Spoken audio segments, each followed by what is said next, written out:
Hello नमस्कार। मैं बाबा अनिल मजुमदार आज आपके सामने एक नया वीडियो लेके आया हूँ जिस जो कि हमारी तंत्र की दुनिया में रहस्यमय कहानियाँ होती हैं, भूत प्रेतों की रहस्यमय कहानियाँ। उसी के सिलसिले में एक दूसरा भी मैं अपने जीवन में बीते हुए पलों को कथा रूप में दे के आपके सामने आ रहा हूँ। आशा करता हूँ कि जैसे आपने पिछली कहानी मेरी पसंद की है, ये कहानी भी पसंद करेंगे। आप मुझे लाइक करेंगे, सब्सक्राइब भी करेंगे। अब मैं मूल कथा पे आ रहा हूँ। ये जो है भयंकर शीत रात्रि थी और मैं यहाँ पर भैंसाकुंड शमशान घाट है, जो कि लखनऊ ज़िला में पड़ता है। लखनऊ में ही पड़ता है भैंसाकुंड शमशान घाट। एक तरफ गोमती नदी बहती है, दूसरी तरफ शमशान घाट, जहाँ दाह क्रिया होती है। मैं आज से कम 25-30 साल पहले वहाँ रोज़ाना जाता था। रात में जाता था, रात भर रुकता था, सुबह आ जाता था, फिर अपनी ड्यूटी ज्वाइन करता था। ये नित्य क्रम था। मेरे साथ जो है एक और भी वहाँ पर साधना करते थे, दुबे जी नाम था उनका। तो मैं आपको बताऊँ कि हम लोग जो है बराबर जो है चिता साधना किया करते थे, मुंडी साधना, और भूत प्रेत तंत्र मंत्र जो सभी चीज़ों को मैं सिद्ध करने को वहीं पर करता था। तो एक दिन ऐसा हुआ कि क्या कहते हैं, मुझको एक साधना में किसी बच्चे का लीवर चाहिए था, जिगर, है ना, एकत्र जैसे कहते हैं आप लोग। अब मैंने दुबे जी को कहा, उस समय रात के कम से कम 12-1 बजे थे। तो मैंने जो है भयंकर शीतलहरी पड़ रही थी। दुबे जी तो खैर नंगे बदन थे बिल्कुल, और पूरे नग्न थे, कुछ नहीं पहने थे। और खैर मैंने तो मतलब स्वभाव लज्जावश जो है एक नेकर पहन के रखा था ऊपर मेरे ऊपर। शीतलहर चल रही थी। हम लोग वहीं पर भैंसाकुंड में एक बहुत बड़ा सा वट वृक्ष है, उसके नीचे हम लोग बैठे हुए थे। और जो है क्या करते हैं, हम लोग उसके मतलब वट वृक्ष के नीचे बैठ के पूजा करते थे। तो जो है मैं पूजा कर रहा था, तो मुझको चाहिए था। तो अचानक क्या हुआ कि शमशान में जो वट वृक्ष के ऊपर जो कौवे बैठे थे और भी पक्षियाँ थे, ज़ोर ज़ोर से क्या कहते हैं चीख चीख के उड़ने लगे। कौवे काँव काँव करने लगे, सियारों का हू हू होने लगा, भेड़ियों का वो होने लगा। तब जंगल था बिल्कुल वहाँ पर, समझिए जाने का रास्ता बिल्कुल ही नहीं था। पराग दूध डेयरी है वहाँ पर, उसके सामने सिर्फ जो एक बाउंड्री वाल थी, उसी पर से होके, और घना जंगल, खरपतवार दोनों तरफ था। एक तरफ नदी बहती थी और दूसरी तरफ बाउंड्री वाल से होके हम लोग जाते थे। तो वहाँ पर मतलब चल रहा था। तभी जो है कुछ लोग जो है एक बच्चे की लाश लेके आए, है ना। आप विश्वास नहीं करेंगे कि उन्होंने जो है क्या करते हैं, जाके वही शमशान घाट के जहाँ पर करते थे, ठीक उसके सामने जो है मतलब लाशें दफनाई जाती हैं। मतलब जो शादीशुदा नहीं होते वैसे कई लाशें होती हैं, बच्चों की लाशें दफनाई जाती हैं। तो उन्होंने एक गड्ढा खोदा और उसमें बच्चे को लिटा के चले गए। अब देखिए, माँ ने मुझको जो है क्या कहते हैं लीवर के लिए कहा, है ना। अब मैंने उनको, जो मेरे साथ दूसरे थे पूजा करते थे, अघोड़ी थे, दुबे जी नाम था। मैंने कहा दुबे जी, आज देखिए हम लोग के कृपा से जो आज का पूजा का हमारा ज़रूरी है, हमको बच्चे का लीवर चाहिए था। देखिए बच्चे की लाश आ गई है ना। अब वो जो है हम चाहते हैं कि उसको जो है किसी तरह से बच्ची की लाश को क्या करते हैं खोद के निकालें, उसमें से लीवर निकाल लें। तो ये एक असंवैधानिक कार्य है, लेकिन अघोड़ी है तो अघोड़ी हूँ, तो फिर हमको तो कुछ ये सब देखेंगे तो हम तो कुछ भी पूजा पाठ नहीं कर पाएंगे। तो फिर जो है हम लोगों ने वो गाड़ के चले गए थे। बहुत देर हो गई थी, आधा 1 घंटा बीत गया था और करीब रात के 2 बज रहे थे। हम लोगों ने उस लाश को निकाला। उस पर कफन था, कफन को हटाया तो देखा बच्चे के गले में जो है एक माला पड़ी हुई थी फूलों की, और उसके मस्तक पे एक टीका लगा हुआ था। बस उसको देखते मैं समझ गया कि ये किसी तंत्र साधना का कार्य है जिसने बच्चे की बलि दी है। तो खैर बच्चा तो मतलब कहते जीवित तो था नहीं। तो मैंने दुबे जी से कहा कि अब इसका लीवर निकालेंगे। तो दुबे जी ने जो है वो हमेशा अपने साथ रामपुरी चाकू रखते थे, बहुत तेज़ धार वाला। तो उन्होंने रामपुरी चाकू निकाल के दिया, मैंने उसको निकाला और बच्चे के क्या कहते हैं हल्के से काटने की कोशिश की उसके सीने को, लीवर निकालने के लिए। लेकिन वो मतलब इतना तेज़ चाकू, लेकिन उसका मांस कटा नहीं तो कटा नहीं। फिर मैंने जो है दुबे जी से कहा आप काटिए, दुबे जी ने भी काटने की कोशिश की तो कटा नहीं। उसके बाद मैंने कहा कि इसको ऊपर, मैंने ज़ोर से चाकू उठाया, जय माँ काली करके उसके सीने में घुसेड़ दिया। लेकिन आपको आश्चर्य होगा कि जैसे पत्थर पर टकराया हो, उसमें से चिंगारी निकली और जो है क्या कहते हैं वो जो है बच्चे के सीने में पेनिट्रेट नहीं कर पाया, मतलब चाकू चाकू वैसे जा। फिर मैंने 2-4 बार और जोर जोर से माँ काली का नाम लेके किया, नहीं हो पाया। फिर मैंने कहा दुबे जी हमसे उम्र में बड़े हैं और शक्तिशाली भी कुछ लगते हैं, चलो इनको दे दे, हो सकता है। तो उन्होंने जो है दुबे जी ने भी उठाया चाकू और उन्होंने भी अपना इष्ट का नाम लिया जोर से और उसका मारा घप से, लेकिन चिंगारी निकली और जो है चाकू जो है घुसा नहीं तो घुसा नहीं। तो हम लोगों ने कहा कि ये सब बहुत बड़ा कोई तंत्र प्रयोग है जिसके कारण हम लोग आज लीवर नहीं ले सकते एकत्र उसका। तो मैंने अपराध के लिए क्षमा मांगी, बच्चे के पैर वैर छुए, उसको जो है फिर से जो है कफन में लपेट के और उसी गड्ढे में डाल के उसको पाट दिया और फिर जो है अपनी साधना करने लगे। अब वो जो है ठीक रात के 2:30 बजे अचानक चारों तरफ शोर शराबा होने लगा। तो मैंने देखा कुछ लोग जो है नदी के किनारे खड़े हुए हैं। अब 2:30 बजे रात में इतने सारे लोग चिल्ला रहे हैं, शोर मचा रहे हैं, तो और मेरी पूजा में विघ्न पड़ रहा है। उसी समय एक आदमी आया और आदमी आके मुझसे कहता है, ए माचिस होगा तेरे पास? तो मैंने कहा क्या करोगे माचिस का? अरे क्या करना, क्या है, सिगरेट पीना है, सिगरेट। तो फिर मैंने नज़र उठा के देखा कौन मांग रहा है। तो देखें एक आदमी खड़ा था, बड़ी बड़ी मूछें थी, उसका आधा जला चेहरा बिल्कुल लटक रहा था जैसे कोई विस्फोट से उड़ गया हो, काला काला रंग था, बड़ी बड़ी मूछें थी, भयानक लग रहा था। तो उसने कहा देख क्या रहा है, जल्दी दे माचिस, मुझको सिगरेट पीनी है। तो हमने कहा सिगरेट तो है ही नहीं तुम्हारे पास, पियोगे कैसे? तो उसने दिखाया मेरे पास सिगरेट का पैकेट पड़ा हुआ था सामने पूजा की थाली में। तो ऐसे इशारा किया तो मैंने भैया एक सिगरेट निकाला। तब वो इशारा करके कहने लगे इसको जलाओ। मैंने जला के उसकी तरफ हाथ बढ़ाया तो जो है वो कहने लगा, हैं ठीक है, इसको तुम पकड़े रहो।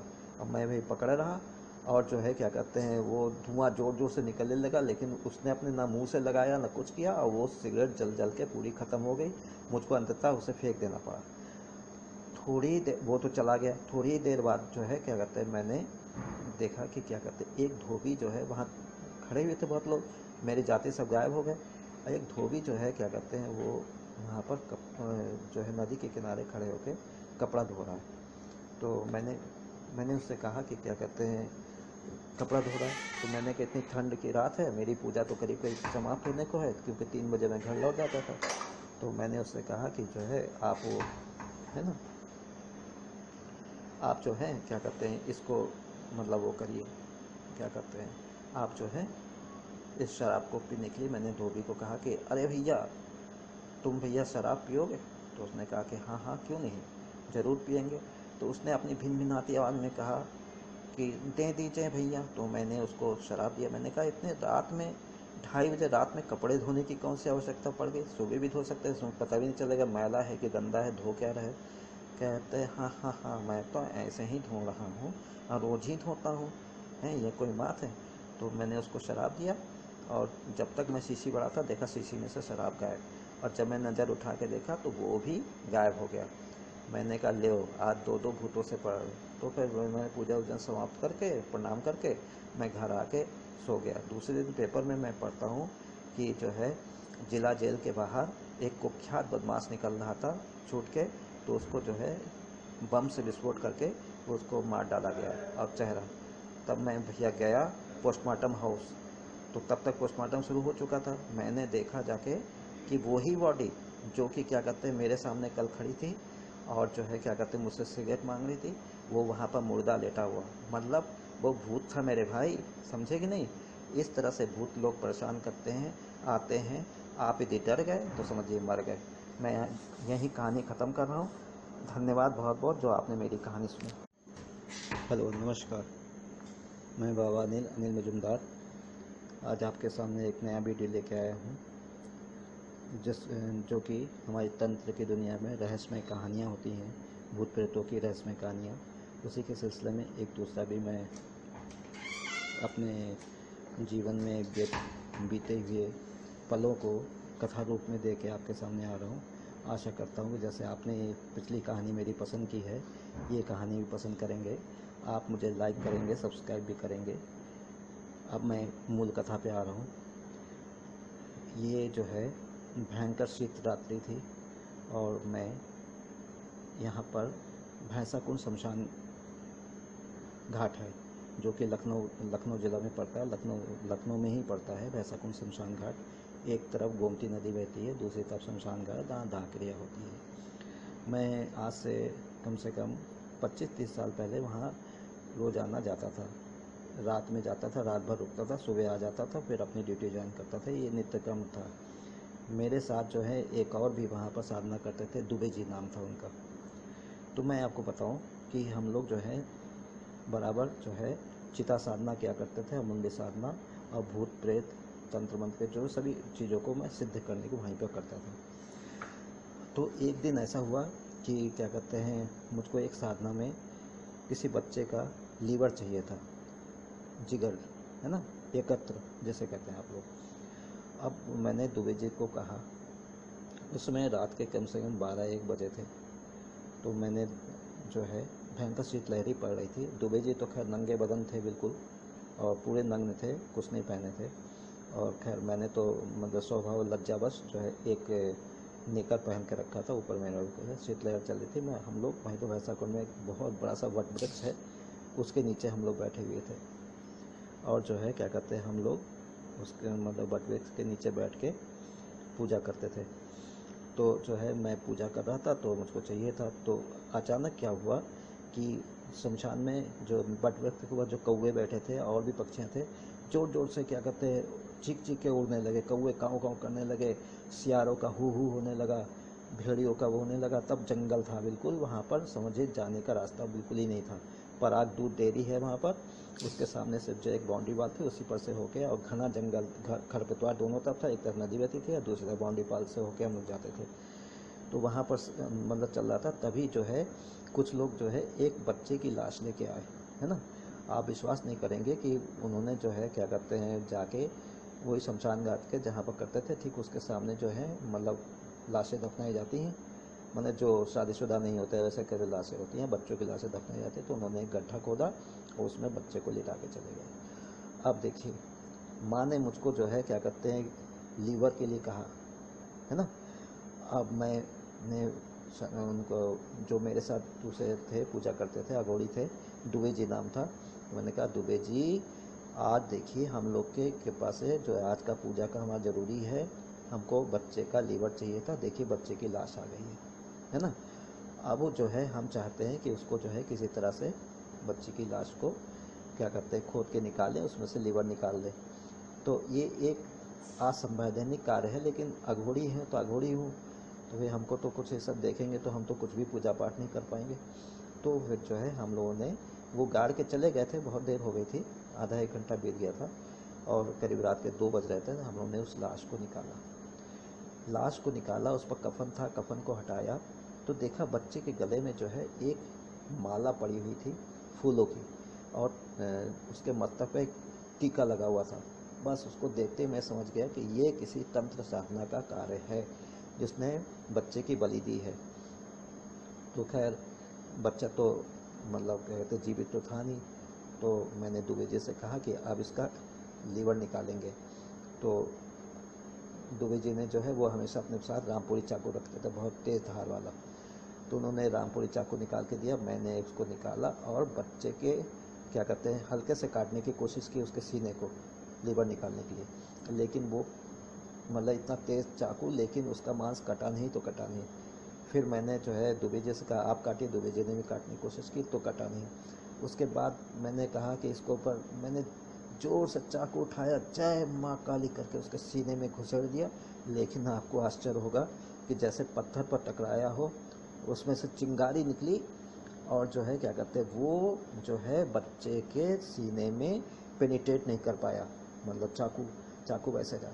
फिर मैंने 2-4 बार और जोर जोर से माँ काली का नाम लेके किया, नहीं हो पाया। फिर मैंने कहा दुबे जी हमसे उम्र में बड़े हैं और शक्तिशाली भी कुछ लगते हैं, चलो इनको दे दे, हो सकता है। तो उन्होंने जो है दुबे जी ने भी उठाया चाकू, और उन्होंने भी अपना इष्ट का नाम लिया जोर से, और उसका मारा घप से, लेकिन चिंगारी निकली, और जो है चाकू जो है घुसा नहीं तो घुसा नहीं। तो हम लोगों ने कहा कि ये सब बहुत बड़ा कोई तंत्र प्रयोग है जिसके कारण हम लोग आज लीवर नहीं ले सकते एकत्र उसका। तो मैंने अपराध के लिए क्षमा मांगी, बच्चे के पैर वैर छुए, उसको जो है फिर से जो है कफन में लपेट के और उसी गड्ढे में डाल के उसको पाट दिया। और फिर जो है अपनी साधना करने लगे। अब वो जो है ठीक रात के 2:30 बजे अचानक चारों तरफ शोर शराबा होने लगा। तो मैंने देखा कुछ लोग जो है नदी के किनारे खड़े हुए हैं। अब 2:30 बजे रात में इतने सारे लोग चिल्ला रहे हैं, शोर मचा रहे हैं, तो और मेरी पूजा में विघ्न पड़ रहा है। उसी समय एक आदमी आया और आदमी आके मुझसे कहता है, ए माचिस होगा तेरे पास? तो मैंने कहा क्या करोगे माचिस का? अरे क्या करना क्या है, सिगरेट पीना है सिगरेट। तो फिर मैंने नज़र उठा के देखा कौन मांग रहा है। तो देखें एक आदमी खड़ा था, बड़ी बड़ी मूछें थी, उसका आधा जला चेहरा बिल्कुल लटक रहा था जैसे कोई विस्फोट से उड़ गया हो। काला काला रंग था, बड़ी बड़ी मूछें थी, भयानक लग रहा था। तो उसने कहा देख क्या रहा है, जल्दी दे माचिस, मुझको सिगरेट पीनी है। तो हमने कहा सिगरेट तो है ही नहीं तुम्हारे पास, पियोगे कैसे? तो उसने दिखाया, मेरे पास सिगरेट का पैकेट पड़ा हुआ था सामने पूजा की थाली में। तो ऐसे इशारा किया तो मैंने भैया एक सिगरेट निकाला। तब वो इशारा करके कहने लगे इसको जलाओ। मैंने जला के उसकी तरफ हाथ बढ़ाया तो जो है वो कहने लगा, हैं ठीक है इसको तुम पकड़े रहो। अब मैं भी पकड़े रहा और जो है क्या कहते हैं वो धुआं ज़ोर ज़ोर से निकलने लगा, लेकिन उसने अपने ना मुंह से लगाया ना कुछ किया और वो सिगरेट जल जल के पूरी ख़त्म हो गई। मुझको अंततः उसे फेंक देना पड़ा। थोड़ी देर वो तो चला गया। थोड़ी देर बाद जो है क्या कहते हैं मैंने देखा कि क्या कहते हैं एक धोबी जो है वहाँ खड़े हुए थे, बहुत लोग मेरे जाते सब गायब हो गए। और एक धोबी जो है क्या कहते हैं वो वहाँ पर जो है नदी के किनारे खड़े होकर कपड़ा धो रहा है। तो मैंने उससे कहा कि क्या कहते हैं कपड़ा धो रहा है। तो मैंने कहा इतनी ठंड की रात है, मेरी पूजा तो करीब करीब समाप्त होने को है, क्योंकि 3 बजे मैं घर लौट जाता था। तो मैंने उससे कहा कि जो है आप वो है ना, आप जो है क्या कहते हैं इसको मतलब वो करिए, क्या कहते हैं आप जो है इस शराब को पीने के लिए मैंने धोबी को कहा कि अरे भैया तुम भैया शराब पियोगे?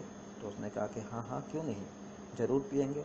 तो उसने अपनी भिनभिनाती आवाज़ में कहा कि दे दीजिए भैया। तो मैंने उसको शराब दिया। मैंने कहा इतने रात में 2:30 बजे रात में कपड़े धोने की कौन सी आवश्यकता पड़ गई, सुबह भी धो सकते हैं, इसमें पता भी नहीं चलेगा मैला है कि गंदा है, धो क्या रहे।